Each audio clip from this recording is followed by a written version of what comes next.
Hello, അസ്സലാമു അലൈക്കും. Food and craft വേൾഡിലേക്ക് സ്വാഗതം. ഇന്നത്തെ എൻ്റെ റെസിപ്പി എന്ന് പറഞ്ഞാൽ ഒരു ബീഫ് വെച്ചിട്ടുള്ള ബീഫ് വറ്റിച്ചതെന്ന് പറയുള്ളൂ. ഞങ്ങളുടെ നാട്ടിലൊക്കെ ഒരു ബീഫ് കറി ആയിട്ടാണ് ഞാൻ വന്നിരിക്കുന്നത്. വളരെ ടേസ്റ്റി ആയിട്ടുള്ളൊരു കറിയാണിത്. അപ്പോൾ ഇതെങ്ങനെയാണ് തയ്യാറാക്കുന്നത് നമുക്ക് നോക്കാം. അതിനു മുമ്പായിട്ട് എൻ്റെ ചാനൽ നിങ്ങൾ സബ്സ്ക്രൈബ് ചെയ്യാത്തവരുണ്ടെങ്കിൽ സബ്സ്ക്രൈബ് ചെയ്യണം. ലൈക്ക് ചെയ്യാനും ഷെയർ ചെയ്യാനും മറക്കരുത് കേട്ടോ. ഇന്ന് ചരുവത്തിലാണ് തന്നെ കറി ശരിയാക്കണം. ഞാനൊരു ചരുവം എടുത്തിട്ട് അതിനകത്തേക്ക് ഒരു 3 ടേബിൾ സ്പൂണ് വെളിച്ചെണ്ണ ഒഴിച്ച് കൊടുക്കുന്നുണ്ട്.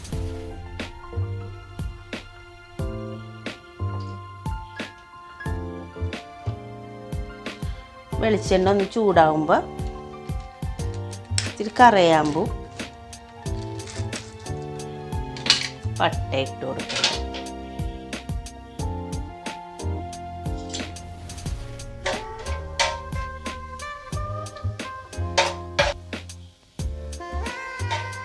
അതൊന്ന് ചൂടാകുമ്പോൾ നമുക്ക് ഞാനൊരു 3 സവാളയാണ് എടുത്തേക്കണം, വലിയ സവാളയാണ് എടുത്തേക്കണം. ഇതൊന്ന് വഴറ്റി കൊടുക്കാം.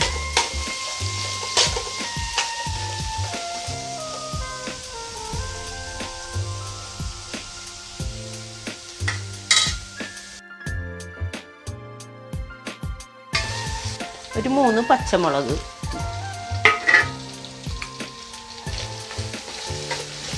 ഇതൊന്ന് നല്ലതുപോലെ ഒന്ന് വഴറ്റിയെടുക്കാം.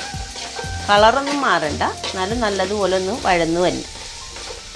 സവാള എല്ലാം വഴന്നിട്ടുണ്ട്. ഇനി നമുക്ക് ഇതിനകത്തോട്ട് 2 തക്കാളി ഇട്ട് കൊടുക്കാം. 2 മീഡിയം തക്കാളിയാണിത്.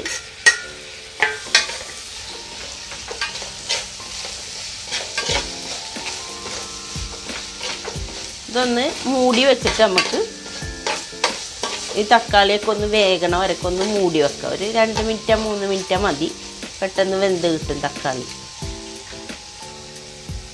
നമുക്കിതൊന്ന് തുറന്ന് നോക്കാം.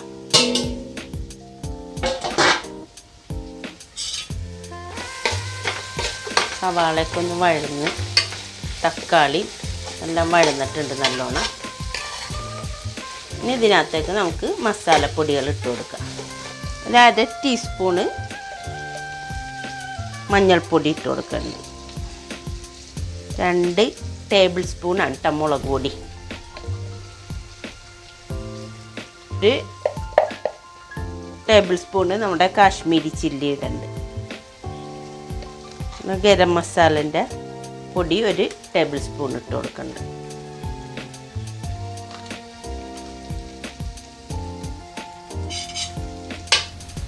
ഇതൊന്ന് മിക്സ് ചെയ്ത് കൊടുക്കാം. മസാല ഒന്ന് കളറ് മാറണവർക്ക് നമുക്ക് ഇതിനകത്ത് ഇട്ടിട്ടൊന്ന് ചൂടാക്കിയെടുക്കാം. എണ്ണ തന്നെ കിടന്നിട്ട് കളറൊന്ന് മാറി വരും മസാലൻ്റെ. മസാലയെല്ലാം ഒന്ന് നല്ലോണം മൂത്തിട്ടുണ്ട്. ഇനി ഇതിനകത്തേക്ക് നമുക്ക് ഒരു 2 ടേബിൾ സ്പൂണ് തൈര് ഒഴിച്ച് കൊടുക്കാം.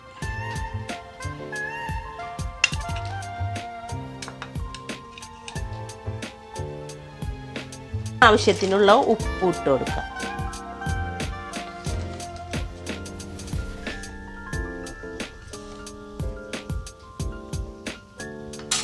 നമ്മുടെ കഴുകി വൃത്തിയാക്കി വെച്ചേക്കണ ബീഫ് ഇട്ട് കൊടുക്കാം.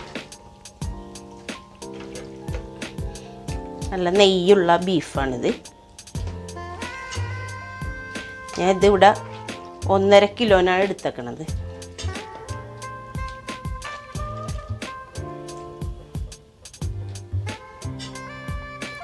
ഇതിനകത്തേക്ക് കുറച്ച് വെള്ളം ഒഴിച്ച് കൊടുക്കാം.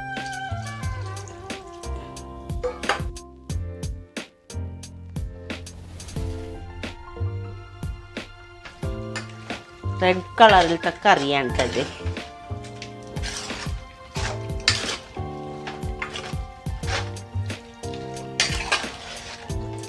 ഞാൻ ഇറച്ചിയുടെ വെള്ളവും കൂടെ ആയിട്ട് ഇതൊന്ന് വെന്ത് വരട്ടെ. വെള്ളം അധികം ഇപ്പോൾ പെട്ടെന്ന് വേഗം ഇറച്ചിയാണെന്നാണ് പറഞ്ഞത്. അപ്പം എങ്ങനെയാണെന്ന് നമുക്ക് നോക്കാം. ഇച്ചിരി വെള്ളം തിളപ്പിച്ചും വെച്ചിട്ടുണ്ട്. ഞാൻ ഇവിടെ മല്ലിയുണ്ട്, പച്ചമല്ലി, അതൊന്ന് വറുത്തിട്ട് പൊടിച്ചതാണ്. അത് 2 ടേബിൾ സ്പൂൺ ഇട്ട് കൊടുക്കാം. 2-3 ടേബിൾ സ്പൂൺ ഇടാം കേട്ടോ നമുക്ക്. ഞാനിപ്പോൾ 2 ടേബിൾ സ്പൂണാണ് ഇട്ടേക്കണത്. നമ്മൾ കുരുമുളകും പെരിഞ്ചീരകവും 2-3 ഉലുവ, അധികം എടുക്കരുത് ഉലുവ, കുറച്ചൊരു 1/4 ടീസ്പൂണൊന്നും വേണ്ട നമുക്ക്. ഉലുവയും കൂടെ അതും ഒന്ന് വറുത്ത് പൊടിച്ചതാണ്. അതൊരു ടേബിൾ സ്പൂൺ ഇട്ട് കൊടുക്കാം നമുക്ക്.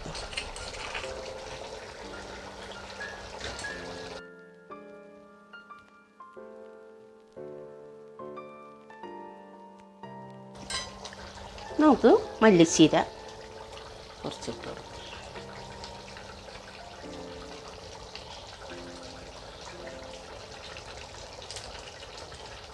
അടിപൊളി ടേസ്റ്റാണ് കേട്ടോ. ഇതെല്ലാവരും ഒന്ന് ട്രൈ ചെയ്ത് നോക്കണം.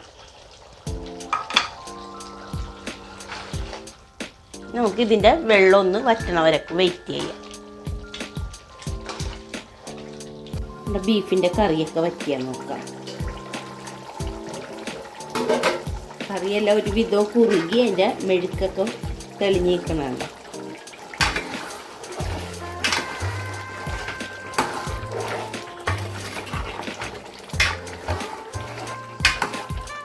നമ്മുടെ ബീഫെല്ലാം റെഡി ആയിട്ടുണ്ട്.